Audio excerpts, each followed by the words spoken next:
So we are talking about ways of reducing our spending and increasing our saving so that we can build wealth. Hello and welcome to Boss His Money.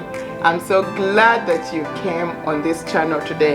In case we haven't met, I'm Pastor Charity, your host. On this channel, I talk about kingdom finances, I talk about kingdom businesses, and I also talk about holistic living because God desires for us to have lives that are whole in every aspect of it. In this video today, I talk about 4 bills that you need to cut down or even eliminate altogether in order for you to build wealth.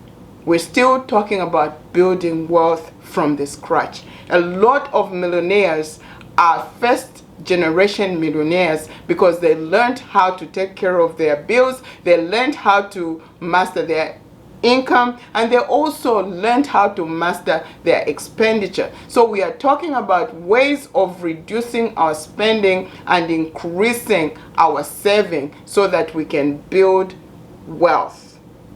The first bill that you should actually cut down is the cable bill. There was a time when I used to have a cable bill of about $160 a month. Believe me or not, people are paying those types of money for cable. Most of the channels I don't even touch. I didn't even know how to operate them. I didn't even know what to watch. To begin with, when I go to work and I come back, I'm already tired. Why will I find the time to watch all those channels? I know the question will come up and say, but how are we going to have internet if we don't have cable? You don't have to have cable for you to have internet. You can actually have the internet by itself without subscribing or paying for the whole cable package. You know, they always include the other channels within the package, so you can just go for the internet itself. That's how I did it myself. Instead of paying the $140, $160 a month, right now I only pay $57. I pay PAT internet and I also pay Netflix where we can watch videos. And now you can watch videos on YouTube, and there's this stick that people get and plug into their phones. It's a one-time buying and you get a lot of channels for you to watch if you love TV that way. Can you just imagine how much you can be saving if you just had the internet and a number of channels on your TV? You are going to save yourself a lot of money, and that's going to be going towards your serving. It's not going to be going to other bills again. So if you cut down from your cable, you are going to get that money and add it to your saving so that you continue building your wealth. And if you missed my last video, I want you to check out on that video. I talk about the importance of you paying yourself. So instead of paying yourself 10%, you can increase the percentage that you are paying yourself from the amount that you get from the cable expenditure that you've been making. The second bill that you should consider cutting down is your phone bill. There was a time when I had Verizon. I'm sorry, I'm not putting Verizon on the spot, but I used to pay $300 plus on the phone alone. That was too high for a bill. And you know what I did? I teamed up with my husband and my sons, and we have about 5 lines on one plan with Cricket, and we are paying about $160 for 5 phone lines. Imagine how much I've been saving every month, the money that I was paying to a phone company. A phone company will not help you when you are in trouble. A phone company doesn't care about your troubles or what you're going through. They care about getting their paycheck. How much are you paying yourself? So instead of you just saying, I belong to this prestigious phone company, why not be the one who owns that prestigious company? And you're only going to do that when you start realizing that that bill is actually costing you. It's draining you of your wealth. Be wise on your phone bill. Make sure that you cut it down to a point where you can pay it off, or you can pay monthly without stress at all. The other way you can cut down on your bills is by eating in your house, cooking your own food. We live in a society where people don't even want to cook anymore. Eating out can be very costly. For a family of about 4 people, you know that every time you go out, at least the minimum you can spend is about $60 for 4 people. And that is on a cheap menu. But if you just want a great menu, you're going to pay quite some amounts.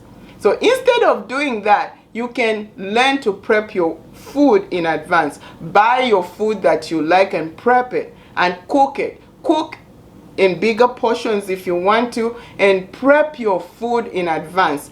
Plan your meals in advance. The food that you cook in your house is more nutritious, and you actually know the ingredients that you're putting in your own food, and at the same time you are saving yourself quite a lot of money. I have a son of mine who refuses to eat out. He says eating out is poisonous. I kind of agree with him, because you don't know what people are serving you. Nothing against people working in restaurants, but it's better you cook your own food, and that way you know exactly what you're eating and you save yourself a lot of money. Let's go back to eating together as families, going around the table, praying together and working together, everyone doing a portion of the work and the cooking. Like in my household, my husband cooks, my son cooks, so we interchange and we have fun eating together. Let's bring back the tradition of eating together, and then once in a while, for special occasions, you can go out and eat from there. You'll be amazed at how much you save just by cutting down on eating out. The last thing you need to cut down, or maybe completely eliminate, is the gym membership. Yeah, that's a controversial one. I know. Sometimes we make friends in the gym and we go because of our friends. I know this guy that I always used to meet in the gym. He doesn't do much of exercising. All he does is talking to people, because that's a way of socializing for him, I guess. He would be just chatting here, chatting there. But the point I'm trying to bring across is that going to the gym is a good thing, but you can do without the gym. The gym membership, the cheapest you can get is about $25 for these nice gyms. $25, $30 every month. And when you are not able to go, they keep getting your money from your account, and they usually ask for direct withdrawal. So the bank automatically removes money from your account. I remember there was a time when I was not able to go to the gym. Every month I was just seeing my money go, but I would tell myself, I'll go next month, I'll go next month. I stayed for almost 8 months without going to the gym. Can you imagine how much I lost at $30 every month? And the gym canceled the payment. They called me. They said, we have not been able to get your money from the account. Then I told the person, I said, did you ever call me when I didn't come to the gym and tell me that I'm missing to come for exercises? They are not interested in me going to the gym, but they are interested in my money. So those companies, they are just interested in your money, not in you per se. You can actually save a lot of money by canceling the gym membership. And you know what you can do in the place of it? You can walk. You can run in your neighborhoods. It's actually better because you breathe the fresh air. You walk around and meet people on the way. And it's so exciting knowing the people in your neighborhood. And the one thing I really like about walking is that once I start walking, I don't ever stop until I'm done with the route that I started with. But when you go to the gym, sometimes you plan and say, I'm just going to work my abs and I'm going to work this. Maybe you go there, you don't feel like it, then you just walk out of the gym. But with walking or running, you know you have running buddies that you do it with. You are committed to doing it. Once you leave your house, you're not just going to go to the next door and come back. You will go until the whole route is finished. So make sure that you leave me a comment on what bills you are cutting down or what bills you are eliminating for you to earn more, for you to save more. It's our season. It's our time for us to increase every blessing that God has given us. He has given us a gift and we need to increase it, not reducing or diminishing it. What bills are you going to reduce? And what bills are you going to eliminate?